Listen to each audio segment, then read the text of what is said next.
ஒரு பேர் அமைதி இருக்குது. அந்த அமைதி தான் அரவிந்தர்.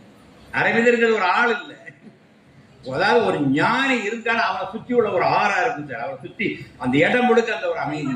அவை என்னுடைய யோகியுடைய ஆற்றல் திருவண்ணாமலை வர அந்த ரமணாசிரமோட இருந்தது. 3 கிலோமீட்டர் அங்க வர வேலை செஞ்சது. நான் என்ன கேள்வியை கேட்டுட்டு சன்னயத்திற்கு வரணும்னு நினைச்சோம். 3 கிலோமீட்டருக்கு அங்கே அந்த பதிலை என்ன கொடுத்தார். அதுதான் ஒரு குரு.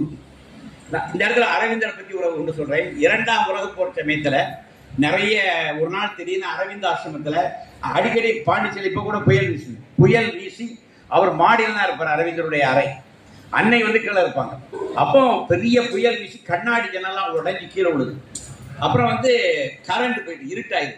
ஒன்று இந்த அம்மா ஒரு லேண்டன், அதாவது லேண்டன் லைட் சொல்லுவோம்ல, ஒரு லேண்டன் லைட், ஹரிக்கேன் லைட்டு, அந்த ஹரிக்கேன் லைட்டை எடுத்துட்டு மேல போய் குருதேவர் ரூம்ல கொண்டு வைப்பா. அவர் இருட்டுல எல்லாம் இருப்பாரு அப்படின்னு சொல்லி இந்த அம்மா படியேறாங்க. காத்து கடல், அது அங்க அரவிந்தாசிரமம் கடற்கரை பக்கத்துல இருக்கும். காத்து பயங்கர.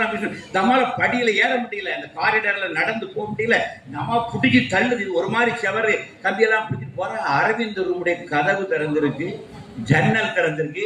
இந்த அம்மா வெளியே நிக்க முடியாம திறந்துட்டு இருக்காங்க. அங்க ஒரு டேபிள்ல ஒரு மெழுகுவர்த்தி அப்படி எரிஞ்சிட்டு இருக்கு. அந்த மெழுகுவர்த்தி ஆடாம அசையாம இருக்கு. அந்த தீபத்தை அப்படியே பார்த்து கொண்டு அரவிந்தர் உட்கார்ந்துருக்காரு. ஒரு ஞானி யாரும் வருது பாருங்க. இந்த அம்மா இங்க நிக்கிறாங்க வாசல்ல, இங்க நிக்க முடியல, காத்து தள்ளுது. இவங்க கம்பியை பிடிச்சிட்டு ஒரு மாதிரி இந்த லேண்டனை வச்சு நிக்கிறாங்க. அங்க பாக்காங்க, எல்லா ஜன்னல் கதவு திறந்திருக்கு. புயல் அரவிந்தருடைய இந்த வாசல் வரை வீசுது. உள்ள ஒரு காத்து இல்லை. அந்த ரூம்ல ஒரு மெழுகுவர்த்தி ஏற்றி வச்சிருக்கிறார்.